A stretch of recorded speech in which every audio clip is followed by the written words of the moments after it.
Well, with me is Brendan O'Friel, and we've got him in on actually another subject which we'll be seeing on MTTV, but I couldn't resist not asking you for some feedback on your thoughts. I should mention that you were the governor of Strangeways and Risley and all sorts of things, but Strangeways prison, I've been the governor there, and there was a TV documentary made then, but not in your time. It was before you took over, so let's get that sorted out. But you must have watched with interest the best little prison in Britain, ? On ITV. I mean, okay, your overall comments on the programme, first of all. Well, let me say, first of all, I haven't seen programmes 1 and 2. I've just seen programme 3. Right. So we were out singing in the rain on one, and we were out at a restaurant on the other. I'm surprised you didn't record it or watch it. No, I've just seen the one. Okay. So it's just simply based on the one.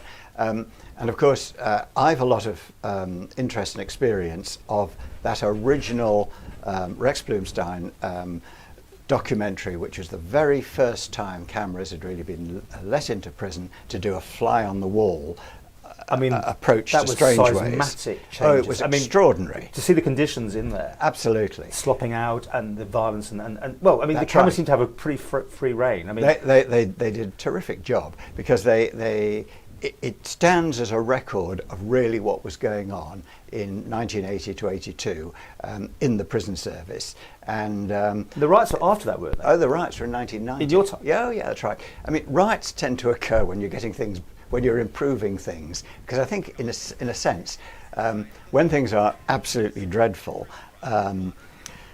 there's less scope for disturbances. When things start to improve and the whole thing starts to move, then I think probably one of the things we didn't actually think about was this may make the place a little bit more unstable. But at the time of the riots, of course, Strangeways was improving a great deal. I mean, it was still a dreadful conditions and the rest of it, but it was so much better than it had been.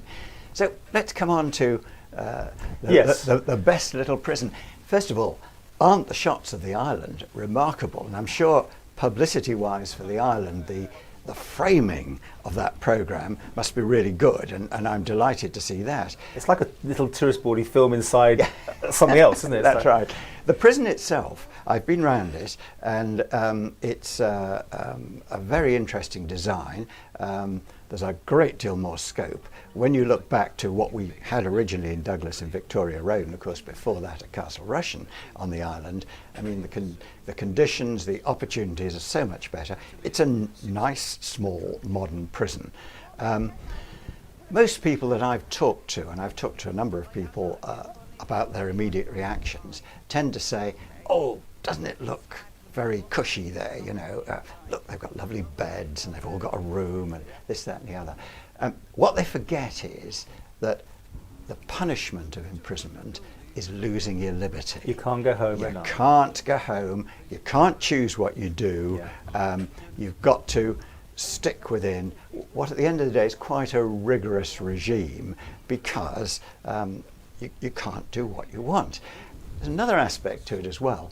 You're actually in there with the same group of people who you, I'm sure, wouldn't necessarily have chosen to be there with. And some of them you may find quite difficult. So imprisonments, the pain of imprisonment is you can't do what you want. You're stuck there. You're away from your family and your friends, and you're with people you don't necessarily want to be with. And I think it's important people think about that rather than, oh, the conditions look rather nice and I wouldn't mind having a bed in there. Let me tell you one thing. I used to get lots of visitors at Risley, where we had some nice new accommodation just being built, used to take parties around and all the rest of it. And at the end I would say, we've got 1 or 2 spare beds. If anybody would like to, you know, try it for a night. I never got a taker. Really? So everybody who's talking about, you know, it's all very cushy, I don't actually think they'd be coming along to the front gate and knocking and saying... I've stayed a night in that, we had a social media thing. That's right. I must admit, it's quite interesting, because when the door locks, yes, that's when you get hit, it's home, that's it for the night, you're not going anywhere, although, you know, we had special circumstances. Would you let the cameras in if you were doing a programme? I think it's a very good thing to be as open as you can.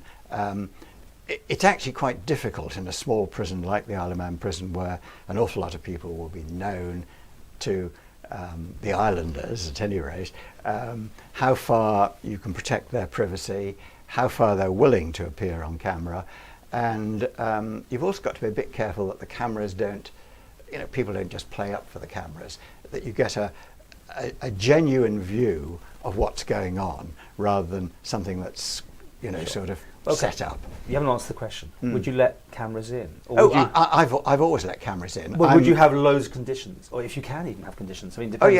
You can. You negotiate with anybody who's coming in. I think the governor's done the right thing, letting cameras in. I'm sure he's at the moment wishing, wondering whether he's done the right thing, but I'm sure he has, because at the end, we've got to be as open as we can about the issues, the problems, what the solutions are.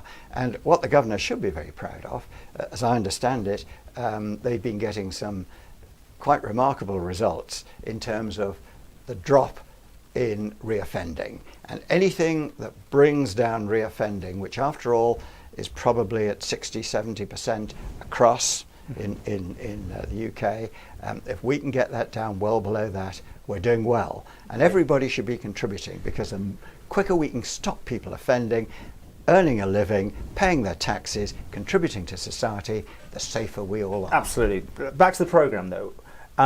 It's there as entertainment, isn't it? I mean, everyone knows that they're making stars, and I use that term very loosely, because people want, in reality TV, to feel something with that person, be it a bad person, a good person. And certainly some of the people who staff are clearly going to come out of this with a potential to open a fatal to if they're not careful, if they want to. I mean, you're with me. Isn't that a dangerous thing, that they are playing to the cameras to some degree by the very nature of the producer wants something, the director wants something? Indeed, but having said all that, those original programmes that started to open the prison service up, starting with the Strangeways set, I think did a huge amount for public education. And yes, there's got to be a certain amount of getting people's interest, but a lot of this is really public education, to get people thinking about these issues and to encourage them to support sensible solutions to these problems, because they're big problems.